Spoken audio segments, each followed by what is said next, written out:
اعوذ باللہ من الشیطان الرجیم بسم اللہ الرحمن الرحیم الحمد للہ رب العالمین والصلاة والسلام علی اہلہ اجمعین اما بعد بسم اللہ الرحمن الرحیم انا للہ و انا الیہ راجعون۔ عزیزو، آج آپ جس عنوان سے میرے سامنے ہیں، یہ غم و آلام کی دنیا میں سب سے سخت ترین مصائب کی دنیا ہے۔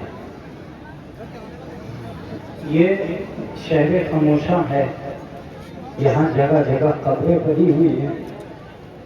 ہر آدمی کا دل بیٹھنے لگتا ہے جب چاروں طرف اسے قبریں دکھائی دیتی ہیں، لیکن اس کے باوجود امام حسین کے نام پر آپ اس قبرستان میں ٹھہرے ہوئے بھی ہیں، اور اس آخری وقت میں اپنے گھروں کو جاتے جاتے جناب رباب کو ان کی بیٹی سکینہ کا پوچھا بھی دینا چاہتے ہیں۔ ایک شام کے اندر دفن ہونے والی جناب سکینہ آج الہ آباد کے اس قبرستان والوں کی طرف دیکھ رہی ہے کہ تمہارے اپنے شہر میں جو قبرستان ہے اس میں اتنی بھیڑ ہے، لیکن آج اس چہلم کے دن بھی میری قبر پہ کوئی آدمی نہیں۔ آج زندان شام سے آج بھی وہ آواز آ رہی ہے جس آواز کو تم محسوس کرنا چاہتے ہو، لیکن میں چاہتا ہوں کہ جب تم رو تو تمہیں چند باتیں اہل بیت کی بتاؤں کہ انہوں نے کیا چاہا۔ جب ابو بصیر ایک رومال لے کے آئے جو آنسوؤں سے تر تھا، تو ابو بصیر سے مولا نے کہا ابو بصیر ایسے نہ رویا کرو۔ کہا پھر مولا کیسے رویا کروں؟ کہا ایسے رویا کرو جیسے کسی بوڑھیا کا جوان بیٹا مارا گیا ہو اور اس کو کوئی سہارا نہ رہا۔ جناب سید سجاد فرماتے ہیں کہ اگر تمہاری آنکھوں میں مکھی کے پر کی برابر بھی آنسو آیا تو ہم اللہ سے تمہاری بخشش کی دعا کریں۔ اس کے بعد امام فرماتے ہیں کہ اگر وہ آنسو تمہارے رخساروں پہ آ گیا تو ہم خدا سے کہیں گے خدا را اس حسین کے چاہنے والوں کو جنت میں ہمارے ساتھ جگہ دے۔ اب جو میں جملہ کہہ رہا ہوں شاید وہ اس قبرستان سے اٹھ کر بہت دور تک جائے گا اور آپ کی چیخیں اہل بیت کے گھروں تک پہنچے گی۔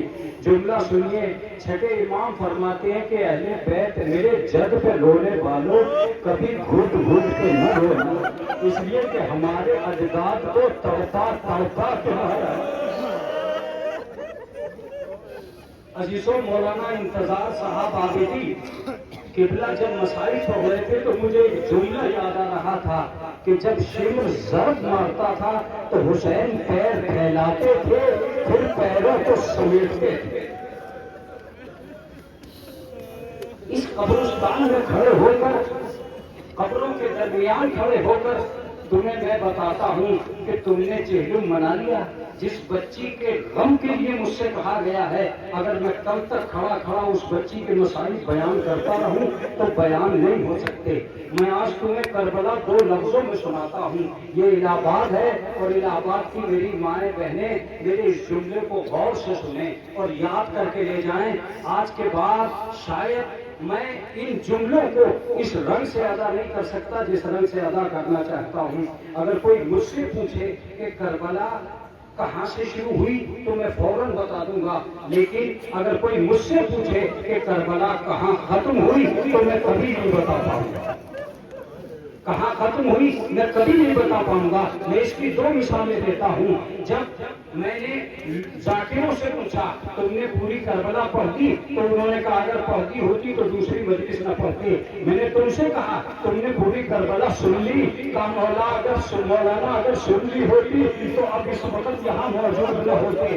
میں نے مصنفین سے کہا کہ تم نے پوری کربلا لکھ دی تو انہوں نے کہا اگر لکھ دی ہوتی تو دوسری کتاب لکھنے کے لیے تیار نہ ہوتے۔ تو میں نے بشیر ابن جزلم سے کہا، میں نے حمید ابن مسلم سے کہا کہ کیا تم نے پوری کربلا لکھی ہے تو انہوں نے کہا کہ قلم اتنی تیزی سے نہیں چل رہا تھا جتنی تیزی سے کربلا میں مسائل چل رہے تھے۔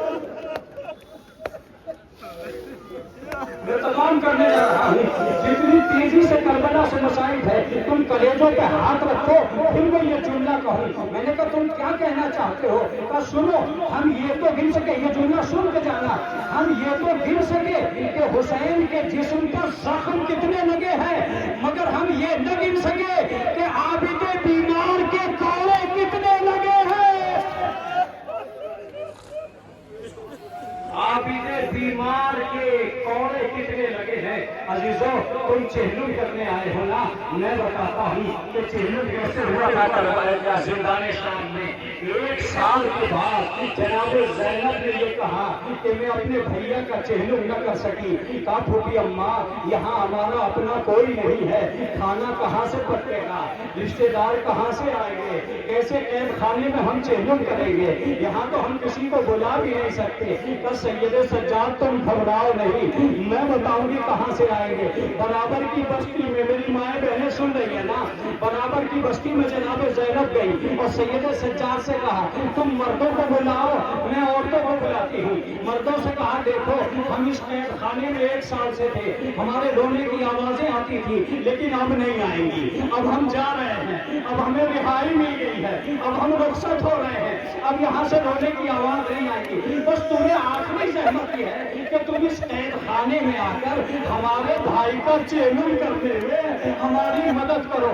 سارے مرد آ گئے، ساری عورتیں، بس آخری جملے ہیں، سارے مرد آ گئے، ساری عورتیں آ گئی۔ سید سجاد نے مسائل شروع کر دیے، عورتوں میں جناب زینب مسائل پڑھ رہی تھی، قید خانے کے اندر جناب زینب مسائل پڑھ رہی تھی۔ اچانک جنبش ختم ہے، جناب زینب نے دیکھا کہ بچیاں اٹھ کے قید خانے کے چاروں طرف ٹہلنے لگی۔ کہا بچیوں تم یہ قید خانے کے چاروں طرف کیوں ٹہل رہی ہو؟ اگر سن سکو تو سننا، چیخ مار کے رونا، جتنا ماتم کرنا چاہو ماتم کرنا، اپنا منہ رباط کی طرف کرنا، اپنے دل کو حسین کی طرف بڑھا دینا، سکینہ کے پرسا جناب رباط کو دینا۔ میں ختم کر رہا ہوں۔ جب وہ بچیاں ٹہل رہی تھی تو جناب زینب نے پوچھا تم کیوں ٹہل رہی ہو؟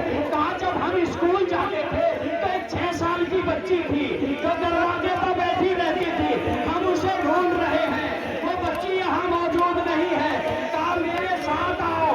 جناب زینب ایک قبر پہ لے کے گئی، ایک چھوٹی سی قبر تھی جس پر رباب نے چادر پھیلا رکھی تھی، 2 گندے رکھے تھے۔ اے سکینہ میں مدینے جا رہی ہوں، اے بیٹا تو نے یہی کہا تھا کہ مجھے مدینہ جانا کب نصیب ہوگا۔ سکینہ وہ وقت آ گیا ہے، ہم مدینے جا رہے ہیں، بیٹا ہمیں رہائی مل گئی ہے، آؤ سکینہ میں تمہیں شکرہ سے ملانے جا رہا ہوں۔ خواتین عبادت کریں گی اور اسی منظر کو لے کر انجمن نقلیہ دریا آباد کے رہبر حاضر ہے اور اس کے فوراً بعد ہندوستان کا وہ لوحہ خان آپ کے لیے الوداعی لوحہ پیش کرے گا۔ انجمن